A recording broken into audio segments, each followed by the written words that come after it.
So you have an event, and then you have a cognitive appraisal. And you know what? If you have a cognitive appraisal that is okay, you go straight to Z. You're okay.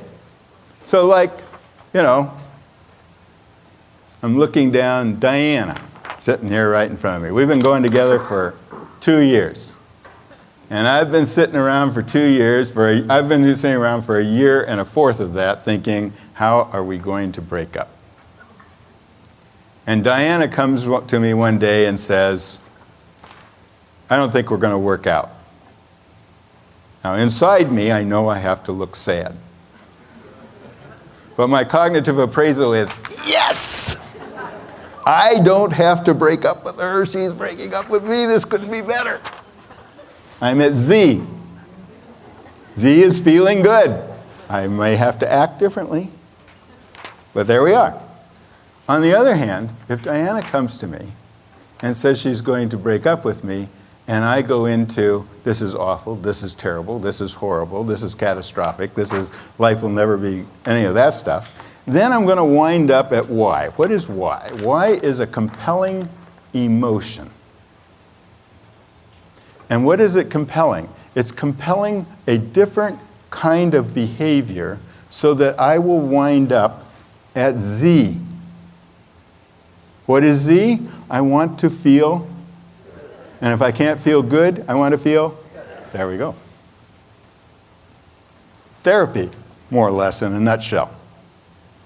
So, what are compelling emotions? Well, anger is one. Anxiety is one. Depression is one. But so is dread. So is frustration.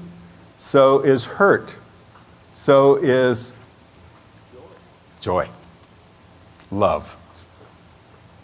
They all compel certain kinds of actions. Okay, well, what does depression compel me to do?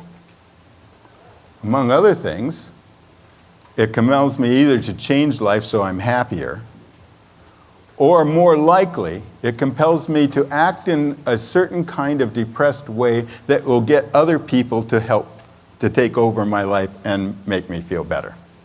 Because I haven't given up the thought yet that it's about me, but it's not my responsibility. I haven't given that up yet. So if someone else will just come in and fix this, that would be really great. And yes, if you're going to give me a pill, make sure it's a good one. Let's start with opiates and then we'll work up.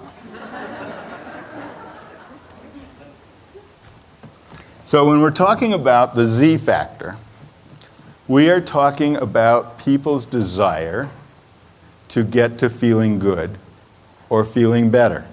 And all other emotions are always in the service of that. How is suicide, because suicide can be a behavior that comes out of the compelling emotion of depression, how does suicide make you feel better? Depends on what the circumstances are. Maybe I've had it up to here with my mother or father, and suicide is my way of getting even.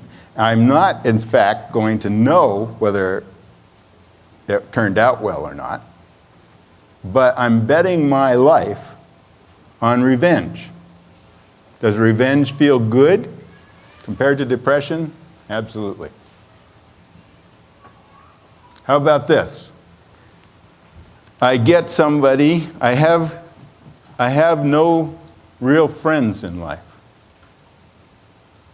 And I get a therapist, and that therapist now, as long as I stay depressed, can be my friend. And I get to talk to them. If I get really depressed, maybe more than once a week.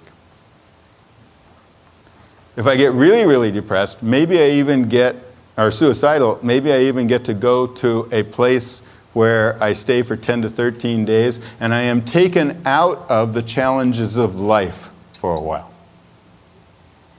Now, do I think people think this way consciously? No. But I do think that every single emotion compels us to do behaviors that are purposeful, that have an end point. So part of my job is to figure out what emotions do you have, what are they compelling you to do, and what is the end point you want to get to. Because it turns out, if you're really actually pretty good at turning your therapist into a friend, then you know how to do it with other people. And how is friendship the opposite of depression? Well, here's one thing that most of us have figured out. Friends do not come and knock on your door. Okay, once in a while, the welcome person does, if you're new to the neighborhood. If you want to meet friends, you have to get up and leave the house. You have to get off the couch. You have to go. Here's one basic rule. You want to make friends? Say hi to as many people as you possibly can.